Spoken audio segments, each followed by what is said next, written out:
Құрметті студенттер, сәлеметсіңдер ме? Бүгін сендермен қысқаша көбейту формуласы тақырыбында сабақ өтеміз. Бүгінгі сабақта сендермен қысқаша көбейту формулалары бойынша білімдерін тексереміз, ойлау қабілеттеріңді дамытамыз. Тақырып бойынша есептер шығарамыз, сендердің шығармашылық ойлау қабілеттеріңді арттырамыз. Қандай қысқаша көбейту формуласын білесіңдер? Қане қайталайық, е? Екі өрнектің квадратының айырымы, яғни а квадрат минус б квадрат. Бізде бұл а минус б, а плюс б болады екен. Мысал келтіретін болсақ, 4а квадрат минус 16. Ол бізде жіктелетін болса 2а минус 4, 2а плюс 4. Енді екі өрнектің қосындысының және айырымының квадраты. Бұл бізде а қосылған б-ның квадраты. Яғни квадрат екеуіне де тең, жақша сыртында тұрғандықтан. Сонда бізде а квадрат плюс 2аб плюс б квадрат. Осының минус таңбасына тек қана минус таңбасы өзгереді. А квадрат минус 2аб қосылған б-ның квадраты. Есептейтін болса қараймыз. Қара, а квадрат минус 16 тең бізде а минус 4, а плюс 4. 25а квадрат минус 9 бізде 5а 3, 5а қосылған 3 болады екен. Енді үшінші мысал. А қосылған 4с, а минус 4с тең а квадрат минус 16с квадрат. Жақша ішінде а қосылған 5-тің квадраты тең а квадрат минус 10а плюс 25. Бесінші есебіміз d минус 4-тің квадраты тең d квадрат минус 8d плюс 16. Енді есептерді күйіне жазатын болсақ, есеп түріне жазатын болсақ, қараймыз. А және 7 санының қосындысының квадраты, екінші 4 және 7 санының айырмасы мен қосындысының көбейтіндісі. Үшіншіде в және 5а өрнектерінің айырмасының квадраты. Төртіншіде 2х және 1 өрнектерінің айырмасы мен қосындысының көбейтіндісі. Бұл бізде қараймыз. А плюс 7-ның квадраты. Екіншімізде 4 минус б 4 плюс б. Үшіншімізде б минус 5а квадрат. Бесіншімізде 2х плюс 1, 2х минус 1. Енді қараймыз, қатені түзеу керек бізде мына жерде. Бізде қараймыз 16 минус 4х квадрат. Бізде осылай жіктеле ма? 16 плюс 4х және 16 минус 4х болып жіктеле ма? Бізде дұрыс тұжырым ба? Бұл дұрыс тұжырым емес. Өйткені 4-тің орнында бізде 2 тұру керек. Сонда бізде 16 емес, 4 минус 2х, 4 плюс 2х болу керек. Бізде тұжырым дұрыс емес. Енді қараймыз. 9а квадрат минус 25б квадрат. Бізде тұжырым дұрыс па? Тұжырым дұрыс емес. Өйткені 25-тің орнында 5 болу керек. 2а минус 3б, 2а плюс 3б. Бізде тұжырым дұрыс па?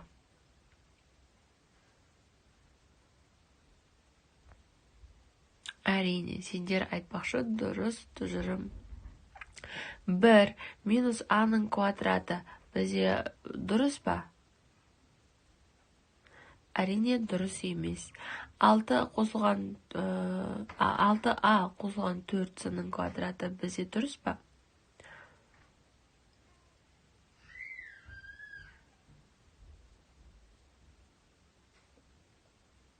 Дұрыс емес екен, сендермен бұл тақырыпты толық аша алдық деп ойлаймын. Енді мына өрнектерді өз бағандарына жазу керекпіз. X плюс y квадрат екі өрнектің қосындысының квадратына жатады, ал екі өрнектің айырмасының квадраты 4х минус 3-тің квадраты 3а минус b-ның квадраты жатады. Екі өрнектің квадратының айырмасына 81 минус 16х квадрат 25 минус 4а квадрат жатады екен. Енді осы кестені толтыру керекпіз. Бірінші өрнек 3а, екінші өрнек b, иә? Екі өрнектің айырмасының 10-ның қосындысына көбейту. Сонда бізде не болады екен? 3а минус b ғой. Жақша ішінде 3а плюс b. Бұл бізде 9а квадрат минус b квадрат өрнегінің айырмасына тең. Екіншісінде 2x және 3y беретін болсақ, 2x минус 3y, 2x плюс 3y, бұл бізде 4x квадрат минус 9y квадратты береді. Үшіншіден 0,3 минус 4b, 0,3 қосқан 4b. Бұл бізде 0,9 минус 16b квадратты береді екен. Бесінші есепте ab минус 5, ab плюс 5. Бұл бізде екеуінде көбейтсек a квадрат, b квадрат минус 25. Енді x пен y-тің айырмасының көбейтіндісін табатын болсақ, x минус y көбейтілген жақша ішінде x плюс y, x квадрат минус y квадраттың өрнектің мәнін береді екен. Енді осы белгілердің орнына өрнек жазуымыз керек. a квадрат плюс 2ac өрнегін табайық. Бірінші, яғни b-ны табуымыз керек. Біз бұна жерде a-ны табатын болсақ, минус 16mn қосылған 64m квадрат. Қандай сандарды қойсақ, осы өрнекке сәйкес келеді. Осы өрнектің жауабы бола алады. Сол сандарды қойып көреміз, е?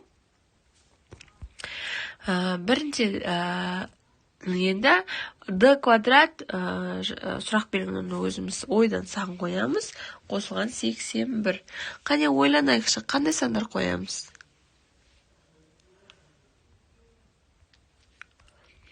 Ойланып жауап береміз, дайын болғанда.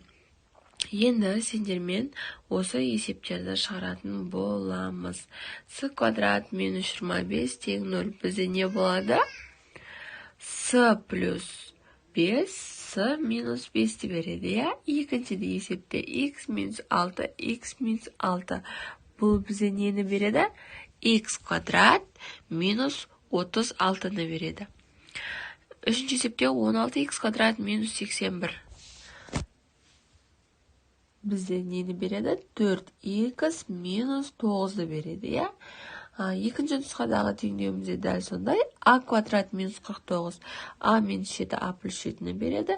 Екінші есепте x минус 5, x плюс 6 бізде x квадрат минус 40-ты береді.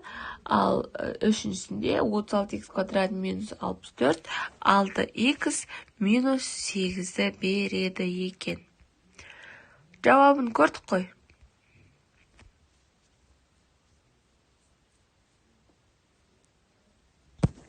Осылай жауаптарын шешіп аламыз. Тұжырымды жалғастырыңдар. Кәнеки, екі өрнектің квадратының айырымы олардың көбейтіндісінің тең. Олардың айырымы мен қосындысының көбейтіндісіне тең.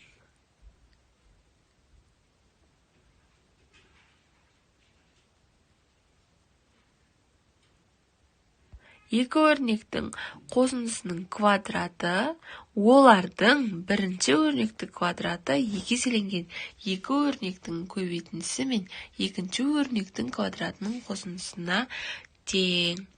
Екі өрнектің айырымының квадраты олардың бірінші өрнектің квадратын азайтамыз.